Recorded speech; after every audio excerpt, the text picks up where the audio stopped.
Ya, Assalamualaikum warahmatullahi wabarakatuh.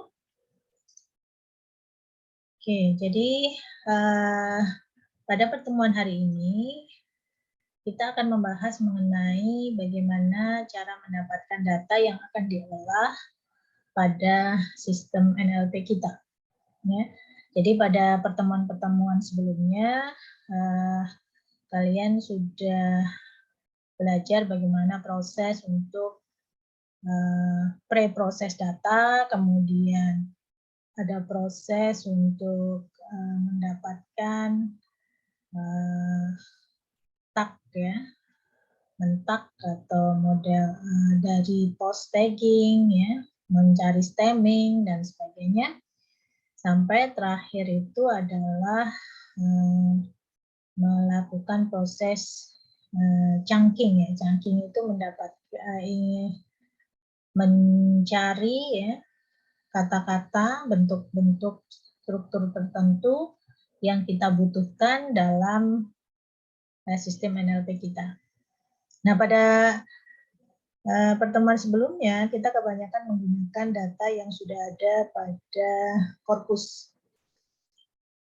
Nah, jadi data yang kita gunakan dalam proses NLP ini itu bisa kita peroleh dari berbagai macam sumber. Ini yang akan saya jelaskan hari ini. Jadi yang pertama adalah kita bisa mendapatkan sumber data itu dari electronic book atau kita singkat dengan e-books. Ya. Contohnya kita bisa mengakses web-web ya yang menyediakan buku online gratis, gitu ya. Misalkan di sini www.gutenberg.org ini dia punya project Gutenberg ini tujuannya untuk menghimpun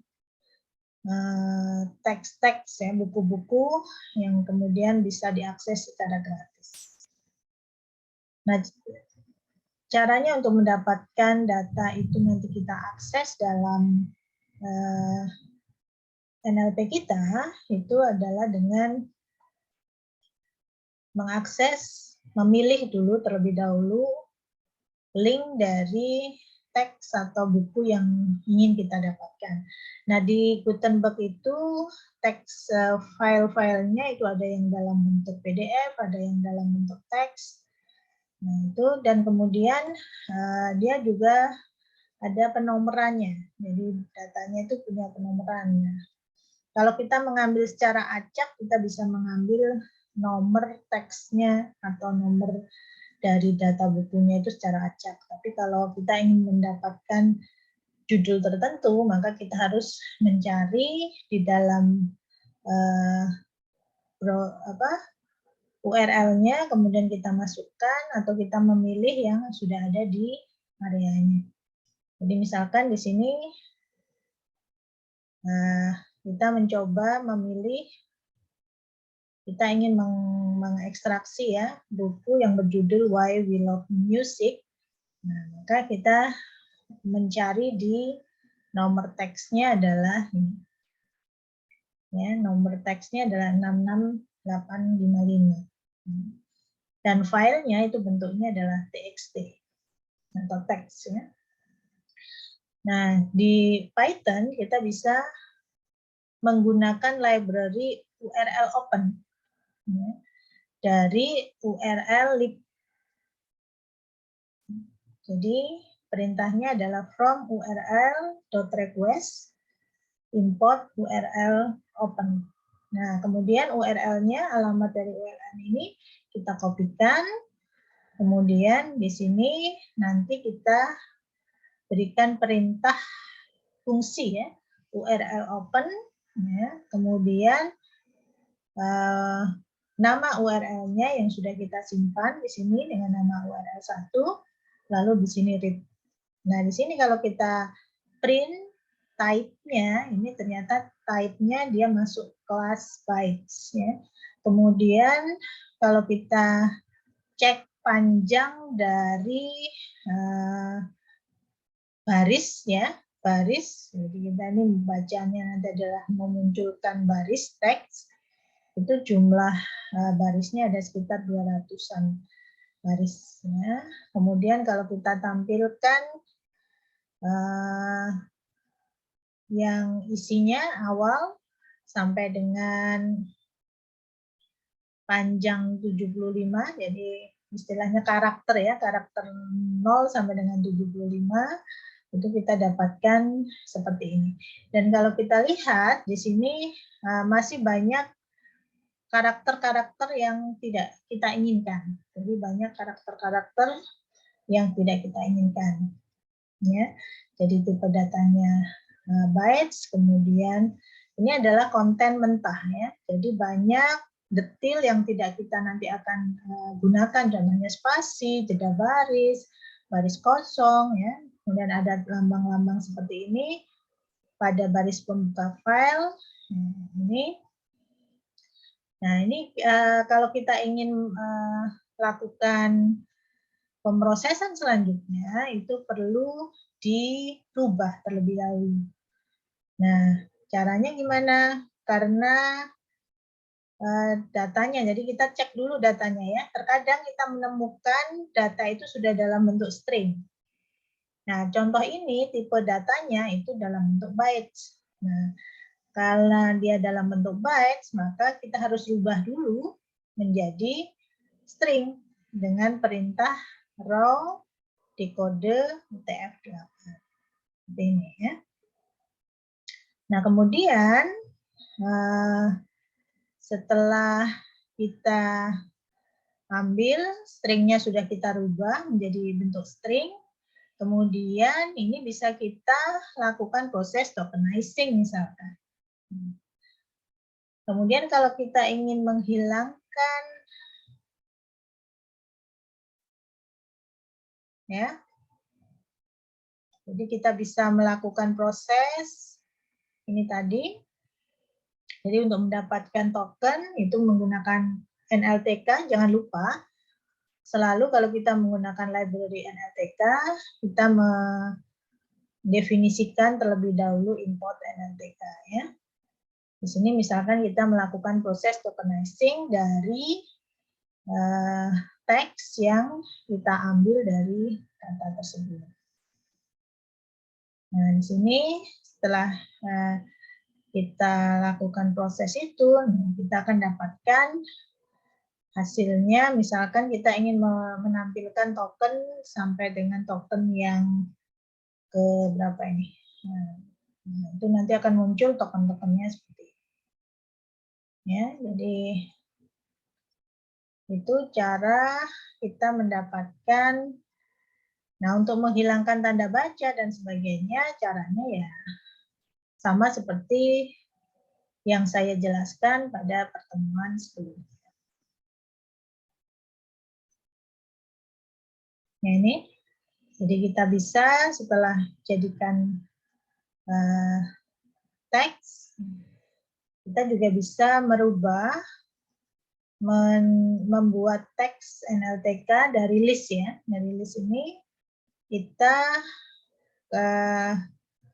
bisa menggunakan fungsi teks ini untuk mempermudah kita melakukan beberapa pemrosesan seperti collocation, ya, mencari ekspresi reguler, kesamaan distribusi dan sebagainya.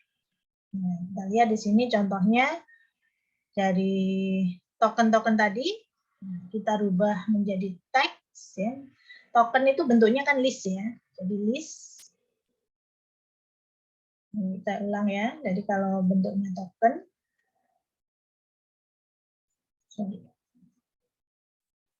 nah ini dia bentuknya adalah list. Ya, modelnya adalah list.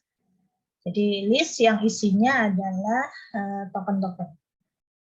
Nah, ini kalau kita ingin lakukan proses untuk mendapatkan pemrosesan linguistik seperti collocation, ekspresi reguler, kemudian kesamaan distribusi, kita bisa langsung rubah dengan fungsi teks sehingga dia langsung berubah menjadi teks. Jadi perintahnya dengan menggunakan fungsi NLTK teks ya. Ini contohnya kita manfaatkan untuk mendapatkan collocation-nya. Ya, collocation, masih ingat itu adalah pasangan-pasangan kata yang kalau sendiri itu dia kadang tidak mempunyai arti, tapi kalau bersama-sama dia memiliki arti. Ya. Itu adalah collocation. Nah, itu tadi kalau kita ingin mengakses dari data e-books. Ya. Nah, sekarang kita juga bisa mengambil data dari web. Karena sebagian besar, atau HTML ya, karena sebagian besar teks di web itu adalah merupakan dokumen HTML. Nah, caranya kita dengan memanfaatkan URL open juga, ya. Jadi kita ambil halaman HTML-nya.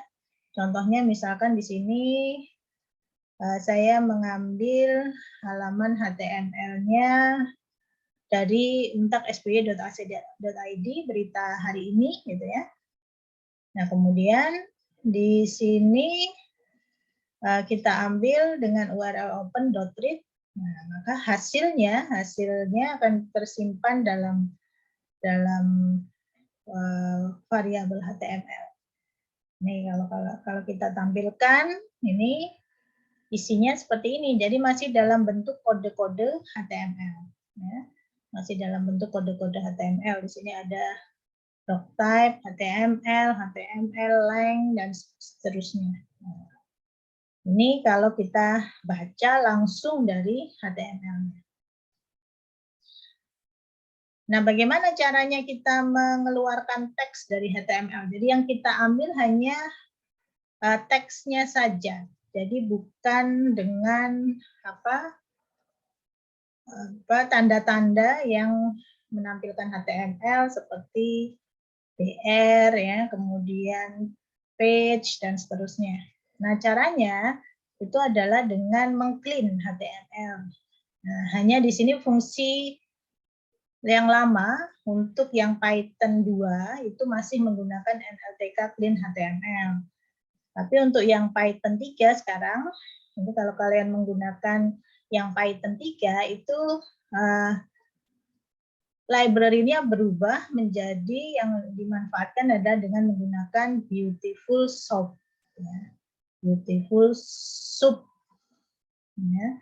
Di mana di sini dia akan mengambil string HTML dan mengembalikan raw text-nya atau teks mentahnya. Nah, ini contohnya seperti ini ya. Jadi di sini ada import, ya. Import NLTK, kemudian from, nah ini import beautiful shop, kemudian ada row, nah perintahnya adalah beautiful shop dari URL-nya. Nah, misalkan kita punya URL apa, ya. Kemudian, nah itu row-nya ini nanti sudah bentuknya itu sudah dalam bentuk teks, jadi sudah tidak lagi bentuknya berupa seperti ini. Jadi sudah hilang ini yang tanda-tanda yang menunjukkan dia HTML itu sudah hilang. Bisa langsung kalau kita lakukan proses tokenizing, itu langsung keluar hasilnya seperti ini. Ini cara kita mendapatkan teks dari HTML. Kemudian, kita juga bisa memproses hasil dari mesin pencari. Atau kita kan biasanya pasti mencari data dengan menggunakan Google ya. Hanya di sini memang prosesnya bisa manual, bisa dengan menggunakan Google API-nya misalkan. Ya, tapi kalau dengan manual bagaimana ya prosesnya? Berarti kita mencari terlebih dahulu dalam mesin pencarinya, kemudian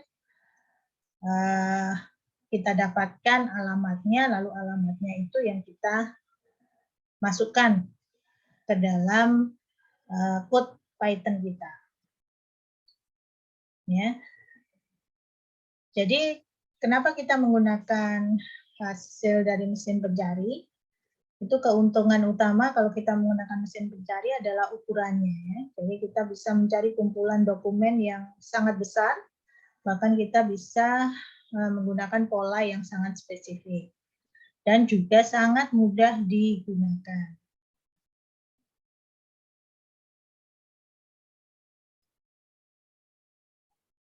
Nah, hanya kelemahannya di sini adalah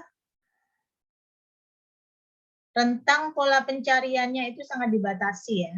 Jadi artinya terkadang pada saat ini kita mencari ada, tapi belum tentu nanti 1 minggu berikutnya beritanya masih sama atau masih eksis gitu ya. Jadi sehingga menyebabkan dia menjadi tidak konsisten. Kadang angkanya juga bisa berubah untuk daerah tertentu, waktu tertentu, ya, wilayah geografis tertentu.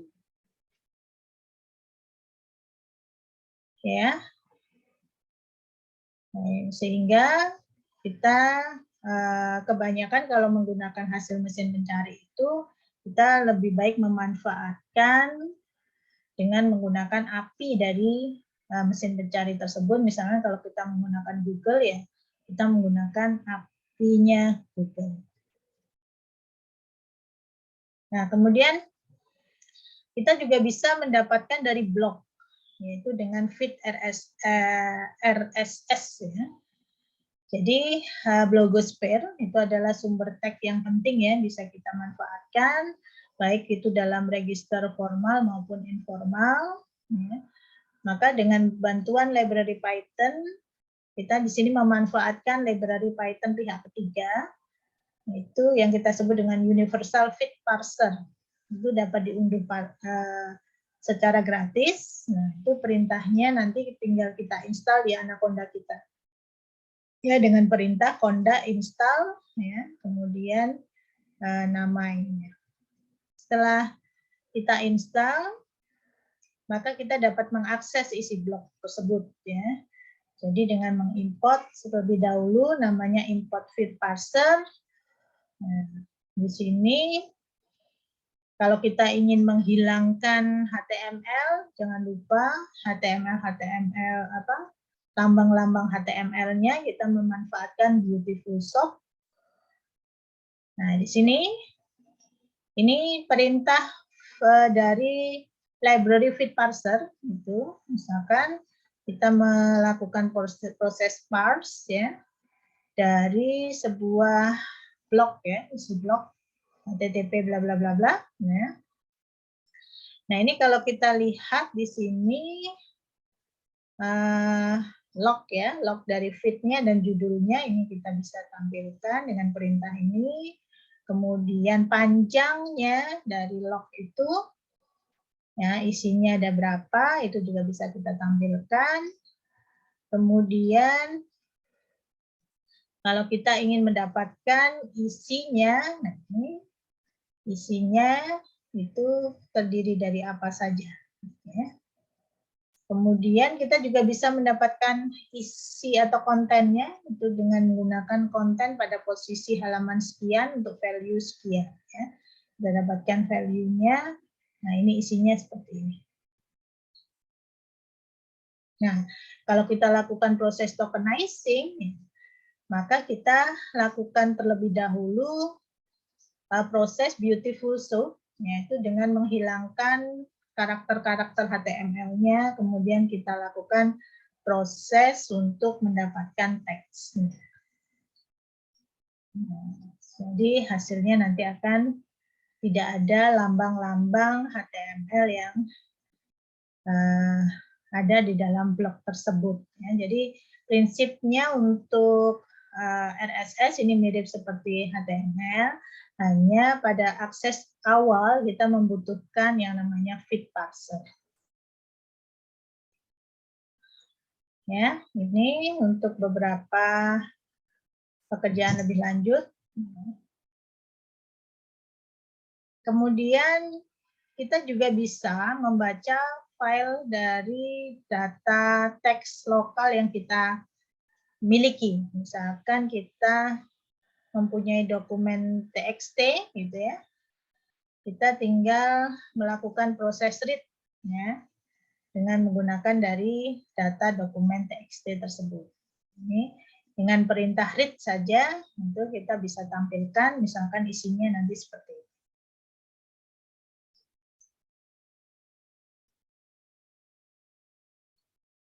Ya, kita juga bisa memanfaatkan korpus NLTK dengan menggunakan perintah find, ya.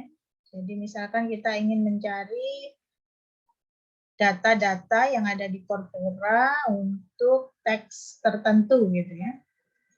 Nah, maka kita bisa mengambil path-nya dengan menggunakan perintah find yang ada di korpus.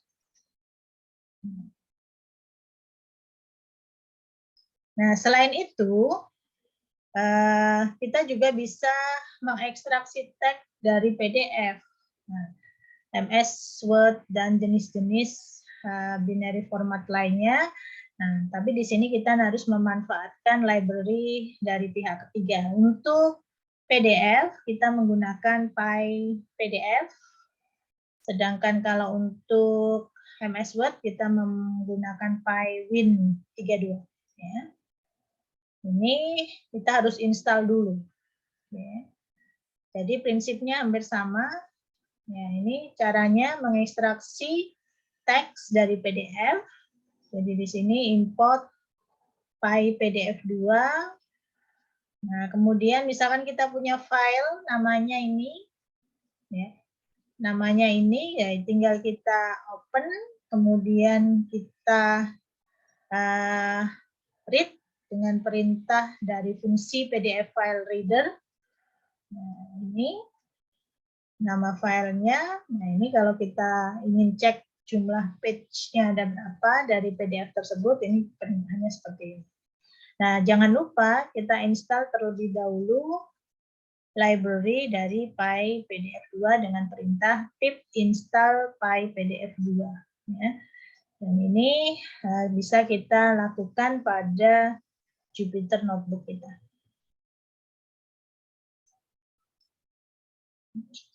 Oke ya.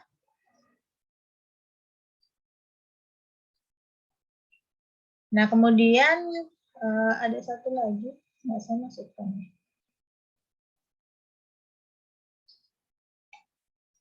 Nah, jadi setelah kita read, nah, nanti ada perintah di dalam fungsi dari PyPDF2 itu yang berguna untuk mengekstraksi teks. Jadi ekstrak teks judulnya. Ya. Jadi fungsinya adalah ekstrak teks. Nah, untuk konversi sekali saja dari beberapa dokumen, itu memang lebih mudah untuk membuka dokumen dengan aplikasi yang sesuai, kemudian menyimpannya sebagai teks ke drive lokal dan mengaksesnya seperti yang sudah dikerjakan sebelumnya.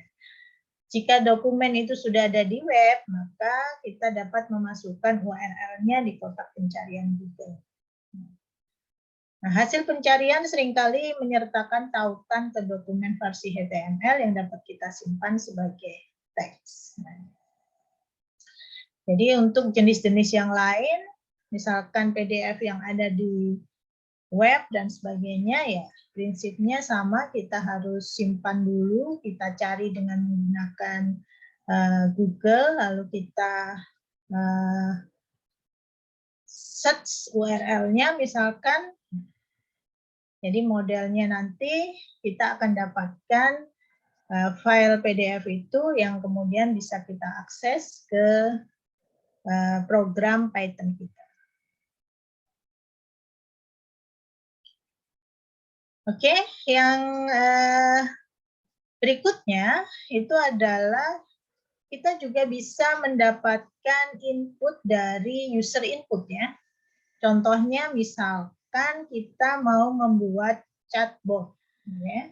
Chatbot dalam sebuah sistem pakar berbasis NLP misalkan, maka biasanya data input itu tidak kita peroleh dari mana-mana, tapi kita peroleh dari user. Ya, dari user menginputkan teks, kemudian kita olah teks tersebut. Nah, caranya di sini kita memanggil fungsi Python raw input. Oh, sorry. Ini untuk yang Python versi 2 ya. Masih menggunakan raw input, tapi untuk yang Python versi 3 itu tanpa raw. Jadi cukup input saja. Nah, ini contohnya seperti ini. S sama dengan input. Nah, seperti ini saja. Nah, misalkan enter some text gitu. Nah, di sini nanti kita memasukkan, di sebelahnya nanti akan ada teks blank ya, blank teks yang kita bisa memasukkan kalimat, kata dan sebagainya. Nah, kemudian bisa kita cetak filenya, stringnya kita simpan di S, misalkan kita mau lakukan proses tokenizing ya, kemudian mendapatkan apa namanya part of speech-nya, kemudian kita analisa dari sisi kata-kata apa yang muncul di situ yang nanti akan bisa kita olah dalam sistem pakar kita dan sebagainya.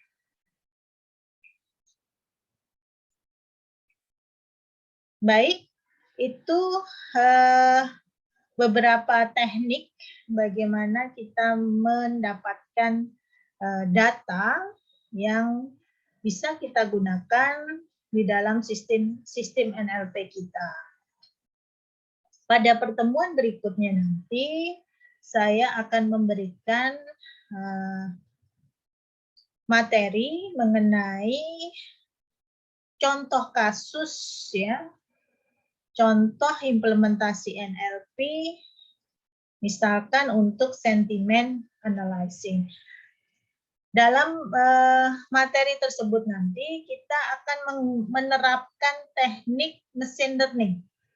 Sehingga saya harapkan nanti ini yang semester peserta yang mengikuti hari ini sepertinya juga mengikuti mata kuliah saya untuk pengembangan sistem cerdas. Ya, nanti salah satu metode yang akan kita terapkan dalam contoh kasus yang akan saya jelaskan pada pertemuan berikutnya, yaitu sentiment analyzing, itu adalah menggunakan bias. Ya. Jadi bias itu nanti akan kita terapkan untuk studi kasus analisa sentimen. Seperti ini yang bisa saya sampaikan hari ini.